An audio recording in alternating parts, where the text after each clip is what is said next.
What's going on, everybody? It's your boy, the ITP Paladin. Again, excuse the mess. I've just been having a very long week, and it's about to get longer. So I'm not going to be able to stream next week. I mentioned on stream last night that I would probably dedicate this next coming week, but I forgot that I had a prior obligation. This has been happening very frequently, so I ask you guys for an apology on that one. That is not what I wanted to put up. We're going to take down, put you up. Here we go. Same executable, duh. Well, anyway, so this came up. This one, I'm going to put the camera, I'm just going to shift it down. Director's take, looking ahead at improvements and experiments. So this just recently came up, and I wanted to give it a quick read because I want to be able to still have something to kind of tell you guys about. Kind of do something I haven't done in a while, which is review some stuff. So I'm assuming this director's take, so this is coming from Aaron Kellen? Yeah, I'm shot today. Let's just get to reading. Hi, everyone, and happy Friday. Nah, it ain't a happy Friday just yet. I gotta get through work first. It's been a very exciting week and a half of Overwatch 2 Season 9. Okay. No, this actually hasn't been that bad. Season 9 Champions shipped with a new and improved version of our competitive system and a pretty comprehensive set of changes to the core mechanics of our game. We are incredibly invested in these changes and having a positive impact on the game, and are committed to making rapid iterations to make them to make that happen. In fact, earlier this week we made our first pass at tuning with a set of refined projectile sizes and health changes for some of our heroes. We'll keep an eye on how these play out in order to inform you of the next set of our changes. Okay, let's talk about the reworked competitive play system. Let's nod and say we did. Okay, I'm going to stop being a jerk. Let me actually just read this before I come up with an opinion. Let's talk about the reworks, which also launched with Season 9. There's been a lot of excitement around it. True. In fact, there's a pretty sizable shift in our player population because of it. Previously, Quick Play was our most popular mode in Overwatch. It accounted for roughly 40% of the total of match hours in the game, while competitive play sat around 35%. The numbers have shifted, and now competitive makes up about 45% of match hours, with quick play around 32%. I'll tell you why those numbers exist, because damage players, which exist of the majority of the hero role, like the heroes per role, damage exists more in it, and it's a damage-based competitive season. We'll go over that a little bit more in just a second. And quick play around 32%. An interesting thing to note here is the total number of hours that people are playing quick play isn't down. It's just that people are playing a lot more competitive play. We're really excited about this and take it as confirmation that people like to see more changes and improvements on that side of the game, as well as the systematic PvP improvements. No! Who knew that updating your competitive system for a competitive player would mean more players? It's almost as if this was supposed to be a competitive shooter. I'll continue. I'll stop being a jerk. Speaking of improvements, here we go. Speaking of improvements, we're making more changes in mid-season 9 and 10. One of the largest of these will include the removal of group restrictions in Season 10. We'd like to see people able to play with their friends in every area of the game. However, we'd also like to keep Overwatch's competitive integrity. So groups with a large range of player skill, what we call wide groups, will only play against wide groups. I mean, I'll go over that in a second because I'm just going to let them finish the thought. Narrow groups will only be matched with other narrow groups. Even with glasses, I can't read. For most players, we think this will be a big benefit to their match quality. We'll also be adding features to the competitive progress screen, such as match history and a scorecard, implementing role-specific titles, showing the rank range on the scoreboard, and more. We're also looking into a small set of top 500 improvements that haven't nailed down which season they'll go live yet. Okay, that's actually interesting on that last bit, but answering that one about the wide groups and narrow groups, they've already been trying to do that and haven't been succeeding as much as I think they want to think. I think they're just trying to put a positive note on, like, hey, we are paying attention to it. I'll give them that, but, wide groups versus narrow groups, I'm thinking that not everybody's going to be happy, and there's going to be a lot of bugs around that. So I really hope that they pay a lot of attention to this. Just to make sure. Yep, okay, good, making sure. Lastly, we want to take a quick moment to talk about our Quick Play Hacked feature. The biggest goal is to help inform the types of improvements we could make to the core game. Before I actually go off on that, I would just like to quickly note one thing and one thing only. So, barely anybody liked what they did with that, and everybody wants the experimental card to come back. Let's just be 100% honest. We don't mind having quicker play, and it's kind of fun to actually be able to try some experimental stuff, but at some point, you're going to have to just reintroduce. I know that they're going to talk about it in a few seconds, like they're going to re-put bigger experiment. Yeah, something like our old experimental card. It just says it right down there. So they should just return it, quite frankly. And that would be a better way to change big changes, a better way to test big changes. And they should have done so sooner. Like, I don't know why they thought that it would be a good idea to just implement it on, like, oh, hey, we'll just take quick play. Another thing that they probably need... Oh boy, I'm not even going to go off on that. Let's save the topic for another video, and if it's important enough to remember, I'll make it. Okay, lastly, talking about the Quick Play Hacked.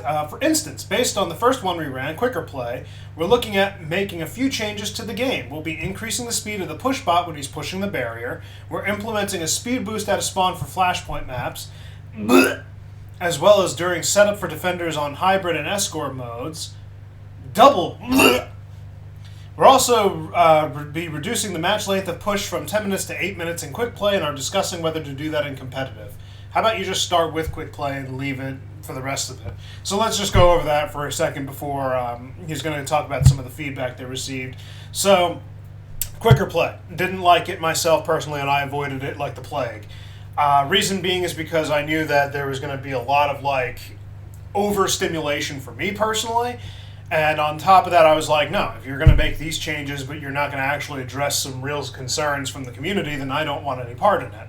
And some people said that it was good, some people said that it was bad, some people said they didn't notice much other than the fact that maybe it was, noticeably different, but not noticeably enough to be, impactful.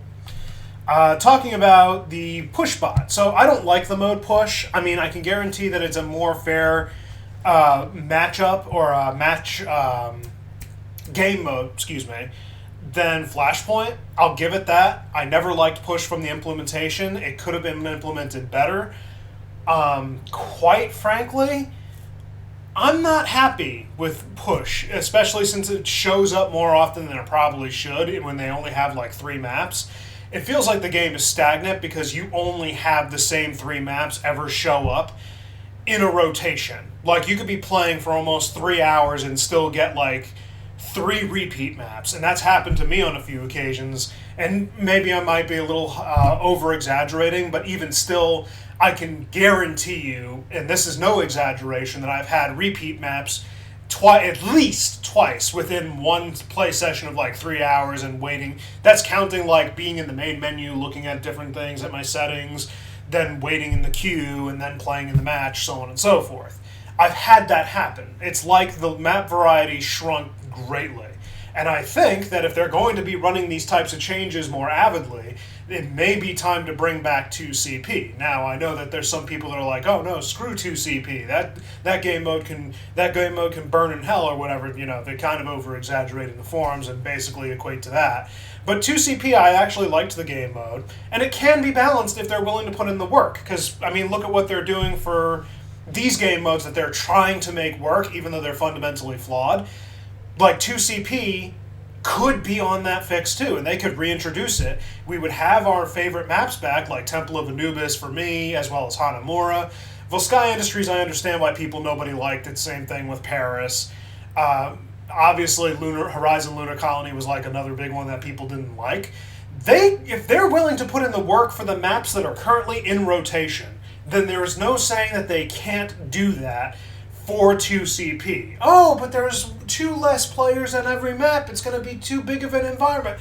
Look at what you did with Flashpoint. That's not an excuse anymore. Let's not even talk about... Oh, and then talking about Flashpoint, actually, we will talk about that. 2 maps Worst game mode I've ever played. I thoroughly do not enjoy it, and I know that I can't be leaving matches, but I'm going to make it a point in quick play that if I'm going to leave matches, I'm going to leave those particular matches. Because I refuse to play on those maps. I do not care. Anybody who wants to play them, go for it. I'm out. But as far as these changes, I don't think that they understand what is fundamentally wrong with them, because Flashpoint maps, along with Hybrid and Escort, they're going to give speed boosts out the door. You're missing the fundamental problem of those maps, and I'm not the one to explain it in a very articulate way, so I'll let someone else make a video on that. But essentially speaking, speed boosts outside the spawn, or coming out of the spawn, that's not what's necessary to fix these maps, and that's like not even the beginning portion of actually fixing it, so I'll just let them burn that to the ground. We'll go from there. We've received a bit of feedback on the way we ran the first event, and we'd like to take a moment to address some of it. The first question that people asked was why we would run this mode in quick play rather than something like our old experimental card, which was originally created for this purpose. You've already answered that. I don't need to read it to know you answered this before. The truth is that the experimental card was never popular enough for us to get the type of data we wanted from it. Incorrect. You just never paid attention. And yes, I say that with utmost confidence that is exactly what the problem was. It wasn't popular enough because you never made enough changes within a quick amount of time for it to mean anything, and you never gave it the attention like you gave the PTR, for an example. It was only dedicated to the PC community, and then when you opened the experimental card, you slowed down. Like, no shit, it wasn't popular. Because you did what you did with the PTR on a grand scale, doing the right thing for once, and then immediately deaded off the entire experimental card in like once every 3, 4, 5 months. Like, we didn't have often enough changes like the PTR every other time. So it's like, why am I getting a scam call? Let me see. Maybe imagine that's Blizzard. I'm actually getting a scam call, which is hilarious. The truth is that the experimental card popular. Only about 18% of our players joined this queue, and out of these, the overwhelming majority would only play one match before going back to their preferred modes. I mean, you could give a little incentive and we'd probably stay, but it was just like, we're playing the new thing, and without... like, the PTR was, hey, these are the balance changes that are coming. I actually might know who that is. I'll have to return that call. Where was I? Play one match. If you gave us incentives to stick around, like the PTR was future patch, so people who wanted to understand how the heroes would play probably had incentive to continue playing these different matches. So now you're taking that away. And that's not... You're not giving incentive to stick around. So I guess that maybe you should just change up what happens at that point, and maybe you might get more hits. And I don't know what the incentives would be. Maybe some player credits or whatnot would be nice. Maybe the coins. Just throwing that out there. It's difficult for anyone, devs or players, to make an assessment of a game-wide change in just one match. No. The other piece of feedback we heard was that big disruptive changes to quick play didn't give players an option of playing their favorite mode if they didn't like those changes.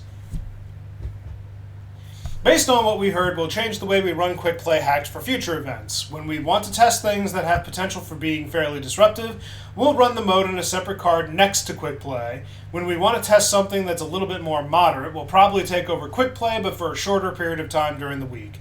And when we have a test that we feel has little disruption to the core game, we'll probably run it the same way we did the original. Man, they really just cut it off at that point. That's it for this week. Hope everyone's having a blast in Season 9. Thanks for reading, and let's make a great game. Okay, I'm kind of tired of that little tidbit right there. I'm just going to say right now, like, don't patronize your community. Do not patronize your community, my friend. Anyway, let me know what your guys' thoughts are, because my thoughts are pretty much straightforward. I'm just not... I'm not hating everything that he talked about. There was some good stuff in there, but as far as like the feedback and everything, it's like I'm kind of done. Oh my god, I didn't realize that my microphone was so loud. I'll be fixing that in like 2 seconds. Anyway, again, let me know what you guys' thoughts are down below, and I'll talk to you next time. Peace out.